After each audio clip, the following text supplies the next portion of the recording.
With St. Peter's every morning. I'm the director, and so I live in residence with the students who are there, and we live in community, and the students follow a certain order of the day in Rome, just as they do here on the home campus. My Rome semester was the best semester, the best time of my life thus far. With Thomas More living right in Trastevere, it was very immersive, and eating at Lafate's every night. You definitely got it felt like a very intimate look at the culture. It's important for us to undertake this program of study in the city of Rome, because Rome itself is formative. We try to maximize the students' exposure to the city as much as possible. And so there are daily tours of the city in Rome, which means that in the course of the semester, the students have approximately 65 to 70 tours of Rome, and of course the tours of the sites, of the churches, of the museums, of the art constitutes an education in itself.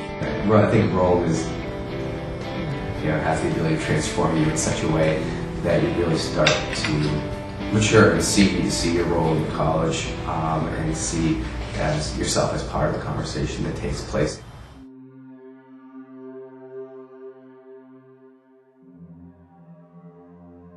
We retain, as someone recently has remarked, that character of the medieval schools of communitas docentium et studentium, that we are a community of teachers and students. When I looked into what the school offered, one of the things I was most impressed by was the sort of rigorous curriculum that was not divorced from the community life of the school.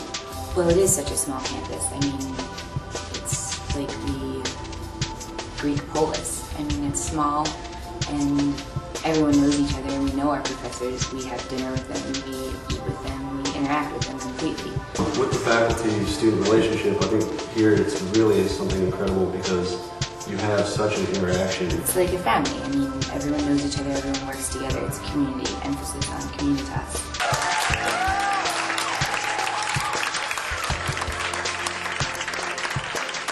The president can be contacted at any time. You can go to his office. I know every student by that student's first name on campus and everyone that's come through.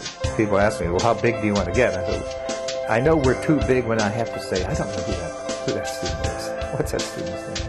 What's really important is that I realized was the community, that we all study together and that we're learning together, and it's something that we go through. We have community work, we have duties in the kitchen. Students rotate to prepare the food and to clean the dishes. I'm doing kitchen crew right now, so I'm helping out in the kitchen. We help before dinner, set it up, and then afterwards we wash the dishes and clean up. The responsibility that the students have for the upkeep of the campus, for assisting in the kitchen and so on, that really gives them a sense of stewardship over the place. I've been everywhere on campus now, and I feel like it's my school. You really learn you have to be on the ball and to how to manage your own actions and foster that independent responsibility. Even to the simplest of things such as laundry, getting meals on time. We participate in the humbler tasks, not just the intellectual work. Well, our purpose here, I guess, is twofold. We employ the students and get them some financial aid. That's why they sign up for work study. But in fact, we derive a huge benefit from it.